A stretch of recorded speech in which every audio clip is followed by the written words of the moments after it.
الحمد للہ رب العالمین والصلاة والسلام علی من کان نبیا وآدم بین الماء والطین اما بعد فاعوذ باللہ من الشیطان الرجیم بسم اللہ الرحمن الرحیم۔ آج ہم انشاءاللہ عز وجل الفوز الکبیر فی اصول تفسیر کا مقدمہ پڑھیں گے۔ آئیے شروع کرتے ہیں۔ بسم اللہ الرحمن الرحیم، اللہ کے نام سے شروع جو نہایت مہربان رحم فرمانے والا۔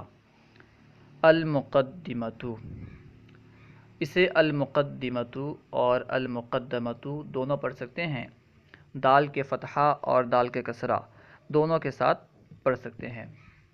مقدمہ مقدمۃ الجیش سے ماخوذ ہے۔ اس کی دو قسمیں ہیں، مقدمۃ العلم، مقدمۃ الکتاب۔ مقدمۃ العلم اسے کہتے ہیں جس پر مقدمۃ العلم اسے کہتے ہیں جس پر علم کا شروع کرنا موقوف ہو، اور مقدمۃ الکتاب اسے کہتے ہیں جس پر کتاب کا شروع کرنا موقوف ہو۔ ٹھیک ہے، مقدمۃ العلم اسے کہتے ہیں جس پر کسی علم کا شروع کرنا موقوف ہو، اور مقدمۃ الکتاب اسے کہتے ہیں جس پر کتاب کا شروع کرنا موقوف ہو۔ اب جو ہم مقدمہ پڑھنے جا رہے ہیں یہ مقدمۃ العلم نہیں ہے بلکہ مقدمۃ الکتاب ہے۔ مقدمہ یعنی اس کا معنی ہوتا ہے دیباچہ، مقدمۃ الکتاب یعنی کتاب کا دیباچہ۔ آلاء اللہ علی ھذا العبد الضعیف لا تعد ولا تحصى واجلها التوفیق لفہم القرآن العظیم۔ لفظ اعلیٰ یہ قرآن پاک میں کئی مرتبہ آیا ہے، بالخصوص سورہ رحمان میں اس کا ذکر متعدد مرتبہ کیا گیا ہے۔ سورہ رحمان میں جو آیت مبارکہ مکرر ذکر کی گئی ہے، فَبِأَيِّ آلَاءِ رَبِّكُمَا تُكَذِّبَانِ، اس میں یہ لفظ ذکر کیا گیا ہے، فَبِأَيِّ آلَاءِ رَبِّكُمَا تُكَذِّبَانِ۔ یہاں پہ دیکھیں لفظ اعلیٰ آ رہا ہے، فَبِأَيِّ آلَاءِ رَبِّكُمَا تُكَذِّبَانِ۔ ٹھیک ہے، یہاں پہ لفظ اعلیٰ آ رہا ہے، اس کا معنی ہے نعمتیں۔ لفظ اعلیٰ کا معنی کیا ہے؟ نعمتیں۔ اس کا واحد کیا ہے؟ لفظ اعلیٰ کا واحد کیا ہے؟ اس کے بارے میں کئی قول ہے کہ اس کا واحد جو ہے الاعلیٰ ہے، جو کہ الہوا کے وزن پر ہے۔ ایک قول کیا ہے کہ اس کا واحد الاعلیٰ الہوا کے وزن پر ہے۔ دوسرا قول یہ ہے کہ اس کا واحد الالہ بر وزن العلا ہے، اور بھی دوسرے اقوال بھی ہیں۔ ٹھیک ہے، ایک قول تو یہ ہے کہ اس کا واحد الالہ بر وزن الہوا ہے، اور دوسرا قول یہ ہے کہ اس کا واحد الالہ بر وزن العلا ہے۔ لفظ اللہ یہ ذات باری یعنی ذات باری تعالیٰ کا علم ہے۔ ٹھیک ہے، صفاتی نام نہیں ہے بلکہ علم ہے، ذات باری تعالیٰ کا علم ہے جو کہ تمام صفات کمالیہ کا جامع ہے۔ لفظ اللہ جو ہے اس کے بارے میں اختلاف ہے، دراصل کچھ لوگ کہتے ہیں مشتق ہے، لیکن الصح قول یہی ہے کہ یہ ذات واجب الوجود کا علم ہے۔ اعلیٰ یہ حرف جر ہے، ھذا اسم اشارہ، اور عبد یعنی بندہ، اس کی جمع عباد آتی ہے، عبد کی جمع عباد آتی ہے۔ ضعیف کا معنی ہوتا ہے کمزور، ناتواں۔ لا تعد فعل مضارع مجہول صیغہ واحد مؤنث غائب ہے، اس کا معنی ہوتا ہے شمار کرنا، باب نصرین شروع سے ہے۔ اس کے بعد لا تحصیٰ، اس کا معنی بھی ہوتا ہے شمار کرنا، احاطہ کرنا۔ ٹھیک ہے، لا تحصیٰ شمار کرنا، احاطہ کرنا۔ تو لفظی ترجمہ ہوگا آلاء اللہ علی ھذا العبد الضعیف لا تعد ولا تحصیٰ۔ اللہ کی نعمتیں اس کمزور یعنی اس ناتواں بندے پر، اللہ کی نعمتیں اس ناتواں بندے پر لا تعد اتنی ہیں، یہاں پہ کیونکہ اعلیٰ اللہ موصوف ہوگا، لا تعد و تحصیٰ کی صفت ہوگی۔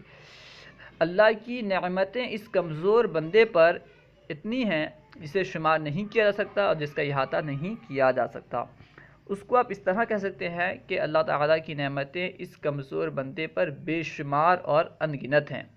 آلاء اللہ علی ھذا العبد الضعیف لا تعد ولا تحصیٰ، اللہ کی نعمتیں اس کمزور بندے پر بے انتہا یعنی بے شمار اور انگنت ہیں۔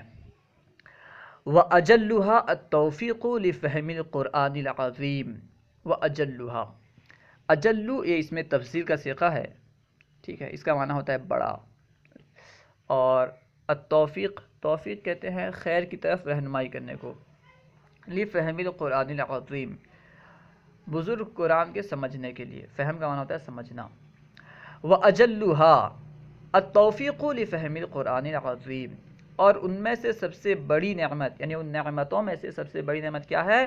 قرآن عظیم سمجھنے کی توفیق۔ ان نعمتوں میں سے سب سے بڑی نعمت کیا ہے؟ قرآن عظیم سمجھنے کی توفیق، یہ سب سے بڑی نعمت ہے کہ اللہ تبارک و تعالیٰ نے ہمیں قرآن پاک سمجھنے کی توفیق دی، یہ اس کی نعمتوں میں سے سب سے بڑی نعمت ہے۔ اسے فرما رہے ہیں وَأَجَلُّهَا التَّوْفِيقُ لِفَهْمِ الْقُرْآنِ الْعَظِيمِ اور ان میں سے سب سے بڑی، یعنی ان نعمتوں میں سے سب سے بڑی، حاضر سے مراد الاعلیٰ ہے، یعنی نعمت مراد ہے، ان نعمتوں میں سے سب سے بڑی نعمت کیا ہے؟ قرآن عظیم سمجھنے کی توفیق، قرآن عظیم سمجھنے کے لیے توفیق۔ وَمِنَنُ صَاحِبِ النَّبُوَّةِ وَالرِّسَالَةِ عَلَيْهِ الصَّلَاةُ وَالسَّلَامُ عَلَى أَحْقَرِ الْأُمَّةِ كَثِيرَةٌ منن یہ منتن کی جمع ہے، اس کا معنی ہوتا ہے احسان۔ منن جو ہے یہ منتن کی جمع ہے، اور منت کا معنی کیا ہے؟ احسان۔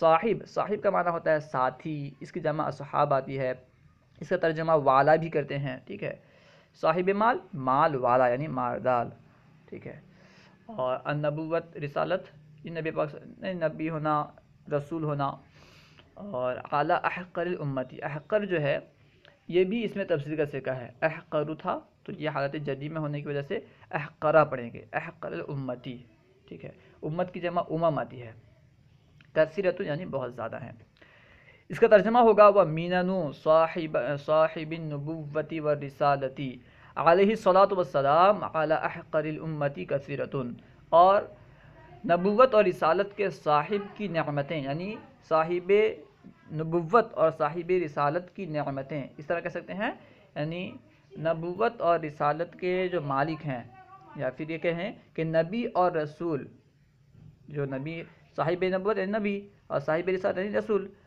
نبی اور رسول کی نعمتیں امت کے کمتر پر، احقر معنی ہوتا ہے کمتر، امت میں سے سب سے حقیر بندے پر، حقیر پر بہت زیادہ ہیں، ٹھیک ہے، صاحب نبوت اور صاحب رسالت کی نعمتیں امت کے سب سے کمتر پر بہت زیادہ ہیں، امت کے حقیر بندے پر بہت زیادہ ہیں، ٹھیک ہے، صاحب نبوت اور رسالت کی نعمتیں امت کے حقیر بندے پر بہت زیادہ ہیں، کثرت بہت زیادہ ہیں، یہ اس کی خبر ہوگی، ٹھیک ہے، وَأَعْظَمُهَا تَبْلِيغُ الْفُرْقَانِ الْكَرِيمِ اعظمها ان احسانات میں سے، ٹھیک ہے، صاحب نبوت اور رسالات کی احسانات امت کے کمتر بندے پر بہت ساری ہیں، ان میں سے اعظمها ان میں سے سب سے بڑا احسان تبلیغ قرآن العظیم، قرآن عظیم کا پہنچانا ہے، تبلیغ کا معنی ہوتا ہے پہنچانا، وَأَعْظَمُهَا تَبْلِيغُ الْفُرْقَانِ الْكَرِيمِ اور ان میں سے سب سے بڑا احسان فرقان کریم یعنی بزرگ فرقان کا پہنچانا ہے، بزرگ فرقان کی تبلیغ ہے، کہ نبی پاک صلی اللہ تعالیٰ علیہ وسلم کی ایسی تو بہت سے احسانات ہیں، نبی پاک صلی اللہ تعالیٰ علیہ وسلم ہم پر بہت مہربان ہیں، اور آپ علیہ السلام کا ہم پر بہت احسان ہے، لیکن ان احسانات میں سے سب سے بڑا احسان کیا ہے کہ آپ علیہ السلام نے ہم تک قرآن پاک پہنچایا، قرآن پاک کا پہنچانا یہ بہت بڑا احسان ہے کہ اس کے ذریعے سے لوگ ہدایت پاتے ہیں اور گمراہی سے بچتے ہیں۔ وَأَعْظَمُهَا تَبْلِيغُ الْفُرْقَانِ الْكَرِيمِ اور ان میں سے سب سے بڑا احسان فرقان کریم کا تبلیغ ہے، یعنی فرقان کریم کو پہنچانا ہے۔ لقد النبی صلی اللہ علیہ وسلم القرآن القرن الاول لقد النبی صلی اللہ تعالی علیہ وسلم، لقد کا معنی ہے بالمشافہ، سمجھانا یعنی دینا، تلقین کرنا، نبی پاک صلی اللہ تعالی علیہ وسلم نے تلقین کی القرآن، قرآن کی تلقین کی یعنی قرآن سمجھایا، القرن الاول، قرن کا معنی ہوتا ہے زمانہ، عصر، قرن کا معنی ہوتا ہے زمانہ، عصر، اس کے معنی میں قرن استعمال ہوتا ہے، ٹھیک ہے. اس کی جمع قرون آتی ہے. یعنی نبی پاک صلی اللہ تعالی علیہ وسلم نے پہلے طبقے کو کہہ سکتے ہیں کہ پہلی جماعت کو، یعنی اس سے مراد صحابہ کرام ہیں، ٹھیک ہے. نبی پاک صلی اللہ تعالی علیہ وسلم نے قرن اول کو قرآن سمجھایا. نبی پاک صلی اللہ تعالی علیہ وسلم نے قرن اول کو قرآن کی تلقین کی. وَهُمْ أَبْلَغُ لِقَرْنِ الثَّانِي، اور انہوں نے دوسرے قرن والوں کے لیے پہنچایا، اور انہوں نے پہنچایا اسے، یعنی قرآن کو دوسرے قرن والوں تک، یعنی تابعی تک انہوں نے پہنچایا، تابعین کرام تک صحابہ نے پہنچایا. وَهُمْ أَبْلَغُ لِقَرْنِ الثَّانِي، اور انہوں نے دوسرے قرن والوں کے لیے پہنچایا. وَهَكَذَا حَتَّى بَلَغَ حَظٌّ هَذَا الْفَقِيرِ كَذَلِكَ مِنْ رِوَایَتِهِ وَدِرَایَتِهِ. وَهَكَذَا، اور اسی طرح یعنی نبی پاک صلی اللہ تعالی علیہ وسلم نے قرآن پاک کو صحابہ تک پہنچایا، صحابہ نے تابعی تک پہنچایا، تابعی نے تابعی تک پہنچایا. اس طرح یہ سلسلہ جاری رہا. حَتَّى بَلَغَ حَظٌّ هَذَا الْفَقِيرِ، یہاں تک کہ حظ کا معنی ہوتا ہے حصہ، اس کی جمع ہے حظوظ، حظ کی جمع ہے حظوظ، اس کا معنی ہوتا ہے حصہ. اس میں جو تنوین ہے یہ تنوین تکسیر کے لیے ہے، یعنی یہاں تک کہ اس فقیر تک اس کی روایت اور درایت کے ساتھ، یعنی اسی طرح روایت اور درایت کے ساتھ اس فقیر تک ایک بڑا حصہ پہنچا، ٹھیک ہے. حتیٰ بلغ حظ هذا الفقیر كذلك من روایته ودرایته. كذلك سے مراد اوپر دیکھیں بین سطور میں لکھا ہے كما بلغ الى الصحابة حظهم بتمامه، جس طرح صحابہ کرام تک ان کا حصہ پہنچا مکمل طور پر، ٹھیک ہے. اسی طرح درایت اور روایت کے ساتھ اس فقیر تک ایک بڑا حصہ پہنچا. بلغ حظ هذا الفقیر كذلك من روایته ودرایته، اس فقیر تک اسی طرح اس کی روایات اور درایت کے ساتھ، ٹھیک ہے، اس کی روایت اور درایت کے ساتھ اسی طرح اس فقیر تک ایک بڑا حصہ پہنچا. اللہم صلی علی هذا النبی الکریم سیدنا و مولانا و شفیعنا افضل صلاتک و ایمن برکاتک. اس میں برکاتک پڑھنا ہے، را پر فتحہ پڑھنا ہے، ٹھیک ہے. اے اللہم، اے اللہ، ٹھیک ہے. صلی علی، صلی یہ فعل امر ہے، لیکن کیونکہ اس سے مراد اللہ تعالی ہے، خطاب ہم اللہ سے کر رہے ہیں، ٹھیک ہے، تو ابھی یہ امر نہیں رہے گا بلکہ دعائیہ جملہ ہوگا، دعا ہے، ٹھیک ہے. علی ھذا النبی الکریم، اس مکرم نبی پر، اس کریم نبی پر، اس بزرگ نبی پر. سیدنا جو کہ ہمارے سردار ہیں، ہمارے آقا ہیں. مولانا، مولا کا معنی بھی ہوتا ہے آقا، اس کا معنی ہوتا ہے مددگار بھی ہوتا ہے، ٹھیک ہے. شفیعنا، ہمارے شفیع، ہماری شفاعت کرنے والے. افضل صلاتک، اپنی رحمتوں میں سے بڑی رحمت، افضل رحمت. و ایمن برکاتک، اور اپنی برکتوں میں سے سب سے زیادہ برکت، سب سے زیادہ مہربانی. اب ترجمہ دیکھیں. اللہم صلی علی ھذا النبی الکریم سیدنا و مولانا و شفیعنا افضل صلاتک و ایمن برکاتک. اے اللہ، اس بزرگ نبی پر، اے اللہ ہمارے سردار، ہمارے مولا، یعنی ہمارے سردار، ہمارے مددگار، ہماری شفاعت کرنے والے اس بزرگ نبی پر اپنی رحمتوں میں سے بڑی رحمت اور اپنی مہربانیوں میں سے، اپنی برکتوں میں سے بڑی برکت نازل فرما.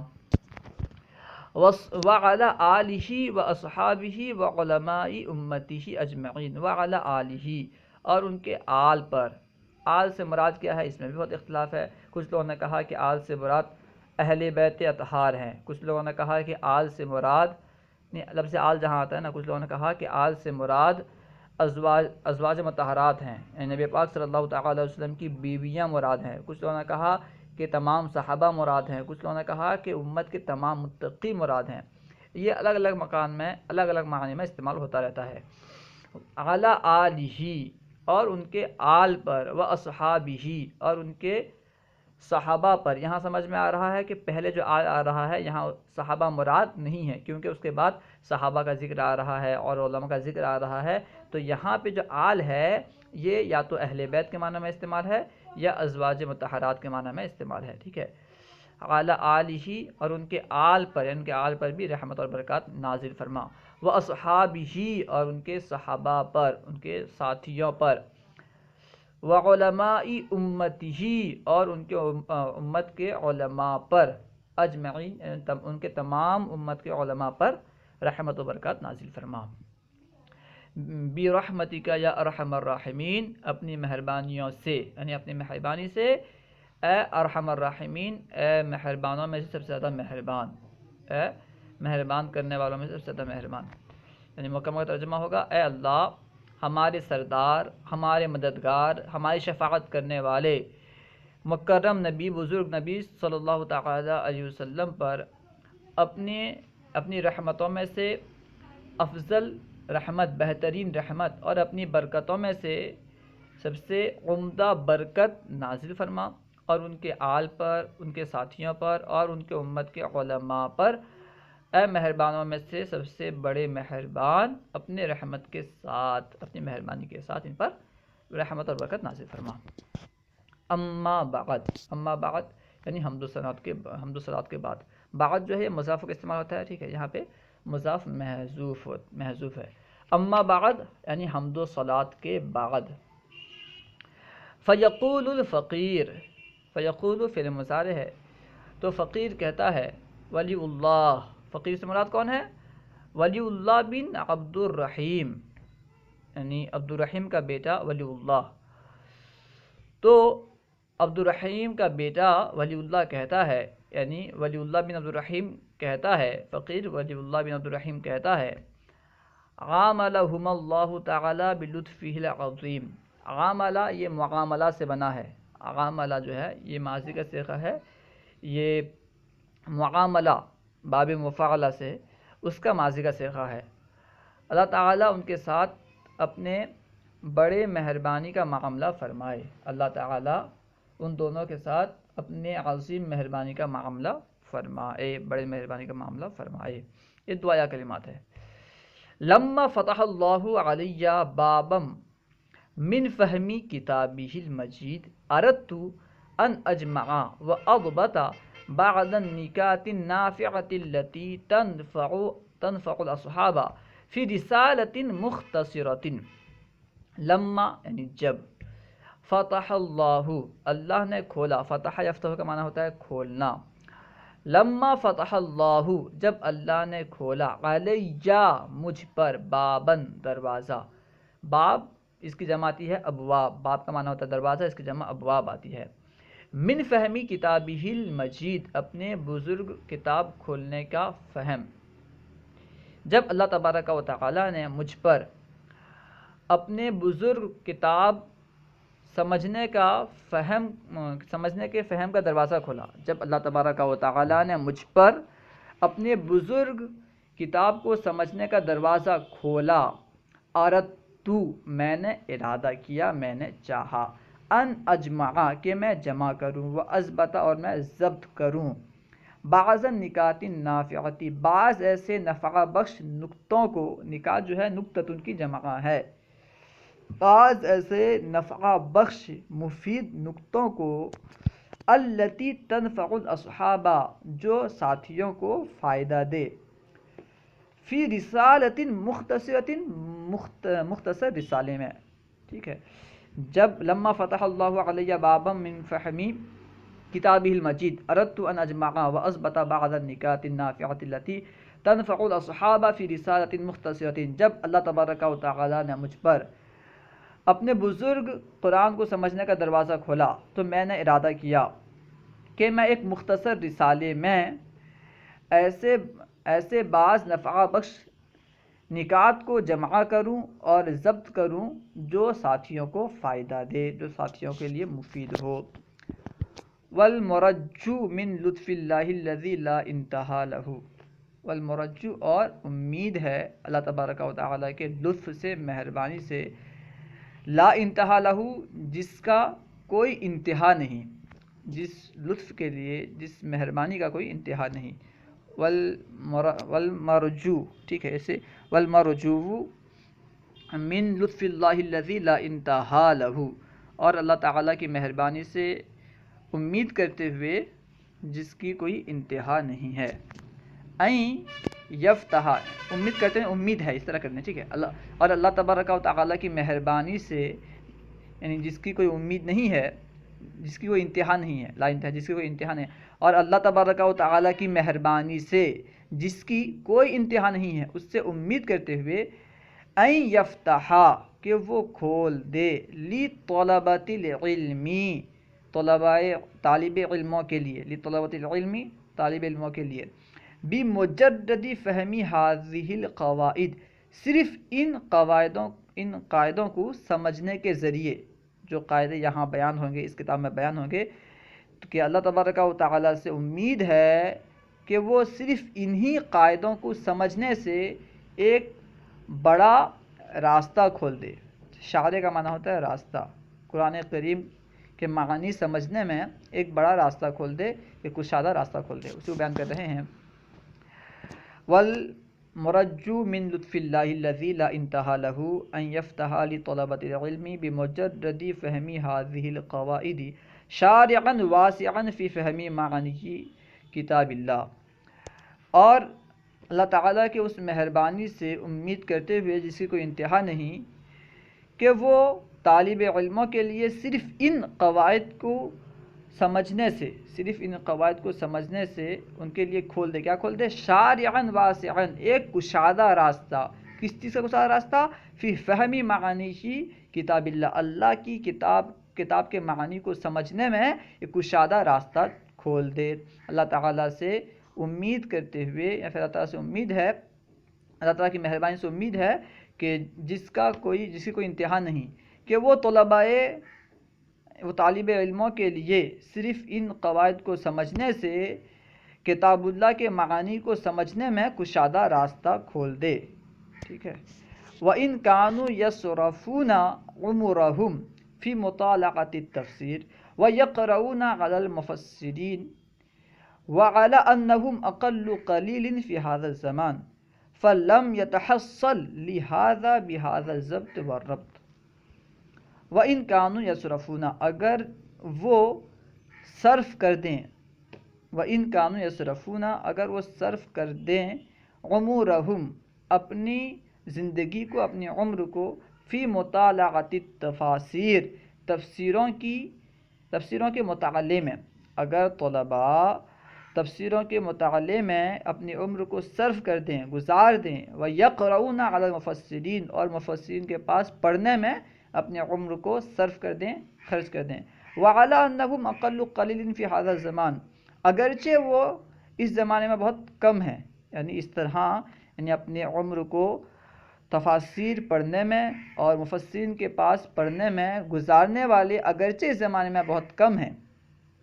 لم يتحصل لهم بهذا الضبط والربط، ان کو اس ضبط اور اس ربط کے ساتھ حاصل نہیں ہوگا. یعنی جو قواعد اس کتاب میں بیان کیے گئے ہیں، اگرچہ طلباء تفاسیر کو پڑھنے میں پوری عمر صرف کر دیں، مفسرین کے پاس پڑھتے رہیں، تب بھی اس ضبط اور اس ربط کے ساتھ، یعنی جس طرح اس میں ترتیب کے ساتھ بیان کی گئی ہے، اس طرح انہیں حاصل نہیں ہوگا.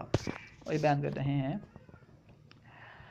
وَإِن كَانُوا يَصْرَفُونَ عُمُورَهُمْ فِي مُطَالَعَةِ التَّفَاسِيرِ وَيَقْرَؤُونَ عَلَى الْمُفَسِّرِينَ وَعَلَى أَنَّهُمْ أَقَلُّ قَلِيلٍ فِي هَذَا الزَّمَانِ وَلَمْ يَتَحَصَّلْ لَهُمْ بِهَذَا الضَّبْطِ وَالرَّبْطِ. اگر وہ اپنی زندگی تفاسیر کے مطالعے میں اور مفسرین کے پاس پڑھنے میں صرف کر دیں، اگرچہ اس زمانے میں یہ بہت کم ہے، ان کے لیے اس ضبط اور ربط کے ساتھ حاصل نہیں ہوگا. یعنی ان کے لیے جو ہے اس طرح ضبط اور ربط کے ساتھ حاصل نہیں ہوگا جو اس کتاب میں موجود ہے.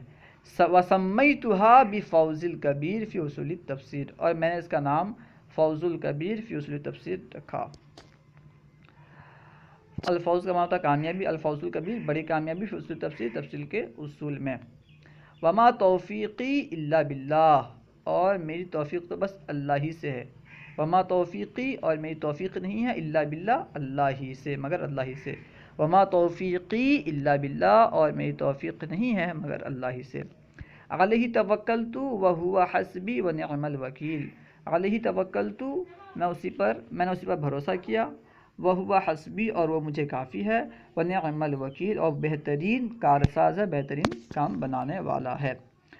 ومقاصد رسالتی منحصرۃ فی خمسۃ ابواب، اور رسالے کا مقصد 5 بابوں میں بند ہے، منحصر ہے، قید ہے. ومقاصد الرسالتی منحصرۃ فی خمسۃ ابواب، اور رسالے کا مقصد جو ہے 5 بابوں میں منحصر ہے، بند ہے. وہی کما یلی، اور وہ جیسا کہ ملا ہوا ہے، یعنی نیچے بیان کر رہے ہیں. نمبر 1، الباب الاول فی العلوم الخمسۃ التی یدل علیہ القرآن الکریم نصا. پہلا باب، الباب الاول، پہلا باب جو ہے، فی العلوم الخمسۃ التی، ان 5 علوم کے بیان میں ہے، یدل علیہ القرآن الکریم نصا، جن پر قرآن کریم صراحتاً دلالت کرتا ہے. نصا کا معنی صراحتاً. الباب الاول فی العلوم الخمسۃ التی یدل علیہ القرآن الکریم نصا، پہلا باب ان 5 علوم میں ہے جن پر قرآن کریم صراحتاً دلالت کرتا ہے.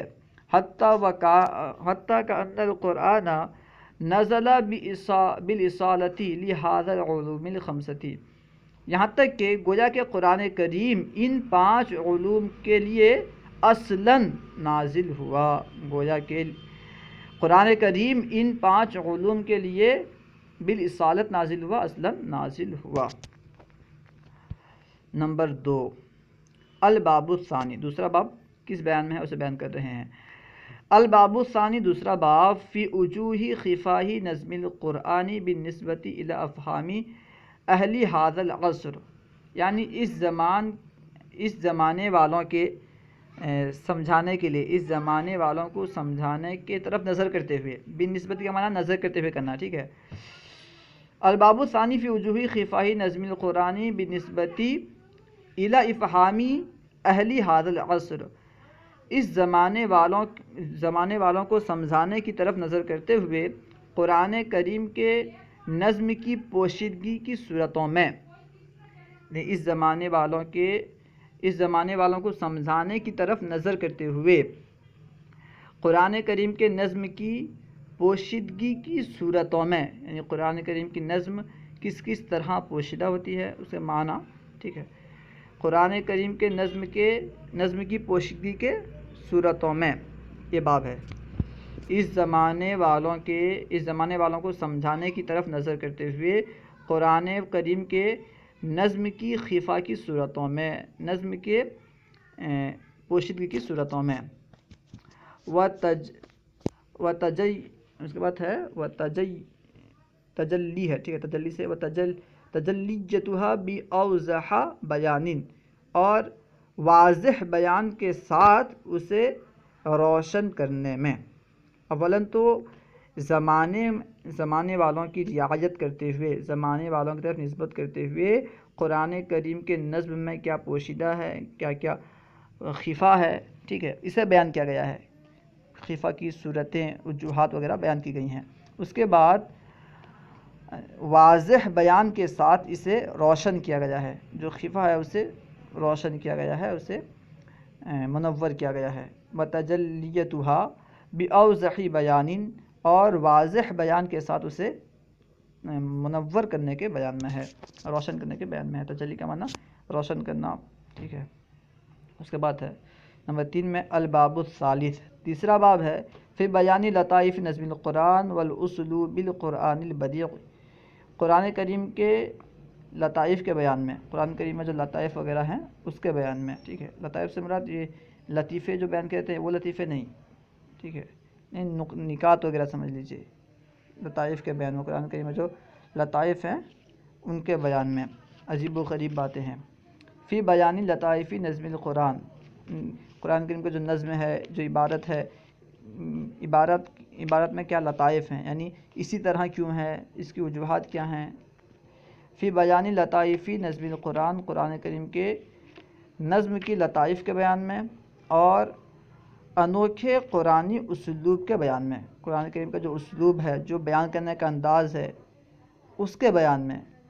یقیناً قرآن کریم کا جو انداز بیان ہے وہ انوکھا ہے، ٹھیک ہے، اور اس کے بیان میں ہے تیسرا باب، کس طرح قرآن کریم میں بیان کا انداز اختیار کیا گیا اور اس طرح لانے کی حکمت کیا ہے، اس میں لطائف کیا کیا لطائف ہیں، اسے بیان کیا گیا ہے تیسرے باب میں۔ الباب الثالث فی بیان لطائف نظم القرآنی و اسلوب القرآن البدیع، تیسرا باب قرآن کریم کے نظم کے لطائف کے بیان میں اور انوکھے قرآنی اسلوب کے بیان میں، اسلوبی طریقہ۔ نمبر 4 الباب الرابع، چوتھا باب ہے فی مناہج تفسیر، تفسیر کے طریقوں کے بیان میں۔ مناہج منہج کی جمع ہے جس کا معنی ہے راستہ وغیرہ، یعنی تیسرا باب ہے تفسیر کے طریقوں کے بیان میں، و بیانی اسباب الاختلاف، اور اختلاف کے اسباب کے بیان میں، اختلاف کیوں ہوتا ہے، اختلاف کے اسباب کے بیان میں، ووجوہہ فی تفسیر صحابتی و تابعین، صحابہ اور تابعین کی تفسیر میں اس کی صورتوں کے بیان میں۔ چوتھا باب جو ہے تفسیر کے طریقے کے بیان میں ہے، تفسیر اور اس میں اختلاف کے جو اسباب ہیں، اختلاف کیوں ہوتے ہیں، اس کے بیان میں ہے، اور صحابہ اور تابعین کی تفسیر میں اختلاف کی وجوہات کے بیان میں ہے، صحابہ اور تابعین کی تفسیر میں اختلاف کیوں واقع ہیں، وجوہات کیا ہے، اس کے بیان میں چوتھا باب ہے۔ نمبر 5 الباب الخامس، پانچواں باب فی بیانی غریب القرآن، قرآن کریم کے الفاظ کے غریب الفاظ جو ہیں، قرآن کریم کے جو الفاظ ہوتے ہیں ان کے معانی کے بیان میں، غریب الفاظ کے معانی کے بیان میں، واسباب النزول، اور نزول کے اسباب کے بیان میں، یعنی شان نزول کے بیان میں، واسباب النزول، اور نزول کے اسباب کے بیان میں، التی لا بد من حفظها للمفسر، یعنی ان اسباب نزول کے بیان میں جن کا جاننا، جن کا یاد کرنا مفسر کے لیے بہت ضروری ہے، لا بد کا معنی ضروری ہے۔